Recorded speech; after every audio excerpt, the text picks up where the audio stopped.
स्वाभिमान किसान संगठन के बैनर तले विश्व मुक्त खेती और विश्व मुक्त भोजन पर पद्मश्री डॉक्टर सुभाष पालेकर ने व्याख्यान दिया। वहीं देसी गाय के गोबर जीवामृत से की गई खेती लाभ और व्यावहारिक सिद्धांत भी बताए गए। इस दौरान गाय के गोबर से की गई खेती के क्या क्या लाभ होते हैं, यह भी व्याख्यान के दौरान महाराष्ट्र से आए पद्मश्री डॉक्टर सुभाष पालेकर ने बताया।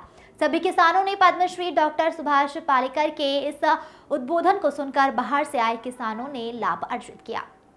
इंदौर के स्वाभिमान किसान संगठन के बैनर तले महाराष्ट्र से आए पद्मश्री डॉक्टर सुभाष पालेकर द्वारा एक व्याख्यान रखा गया, जिसमें जैविक खाद को खतरनाक बताते हुए कहा गया कि गाय के गोबर से ही की गई खेती लाभप्रद और अच्छी होती है। वहीं देसी गौ माता से बने जीवामृत से खेती करने का व्यावहारिक सिद्धांत भी बताया गया।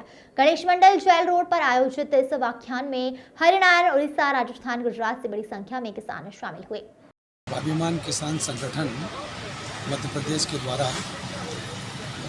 खेती में योगदान देने वाले जी और गोबर खाद से, देसी गाय के गोबर खाद से कैसे खेती की जा सकती है, उसका एक कार्यक्रम पूरे देश भर में पद्मश्री सुभाष पालेकर जी चला रहे हैं। तो उनका आयोजन हमने यहाँ रखा है। स्वाभिमान किसान संगठन ये मानता है कि जो पूरी मनुष्यों के शरीर में जो बीमारियाँ, ब्लड प्रेशर है, कैंसर है, डायबिटीज़ है, इस प्रकार की जो बीमारी आ रही है वो केमिकल युक्त खान पान से, यूरिया इत्यादि की रासायनिक खेती से आ रहा है।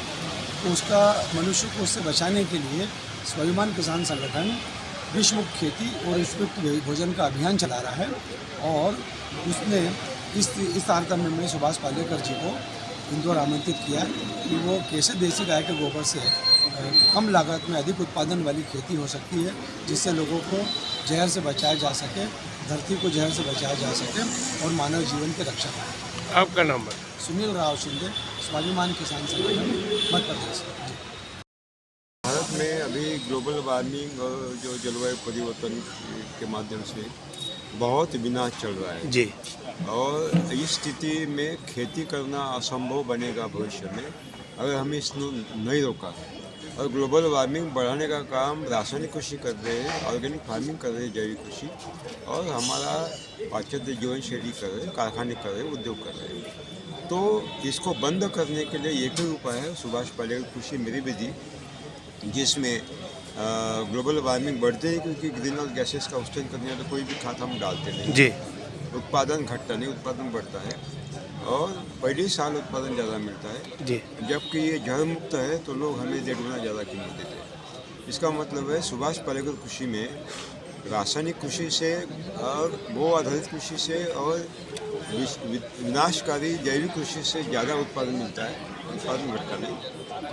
और साथ में लागत का मूल्य लगभग शून्य होता है, कम से कम होता है और दुगने दाम, 1.5 गुना दाम मिलता है। तो लोग क्यों नहीं स्वीकारेंगे? जी, क्योंकि ये भी समय है और हमारी फसलें अकाल में भी टिक कर रहती हैं, सूख नहीं बल्कि रासायनिक की और जैविक खेती की पड़ोस की फसलें सूखती है।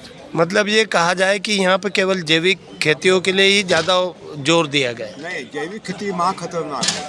अच्छा जी। जैविक खेती महा षड्यंत्र है। जैविक खेती से ग्लोबल वार्मिंग बढ़ रहा है। जैविक खेती उत्पादन घटाती है। जैविक खेती भूमि की उर्वरा शक्ति को खत्म करती है। जैविक खेती जहरीली है, विदेशी है। हम जैविक के विरोध में हैं। अच्छा घोर में हैं। जी, आपका नाम बताएं? सुभाष पालेकर, पद्मश्री डॉक्टर सुभाष पालेकर। इंदौर से आशीष तिवारी की रिपोर्ट।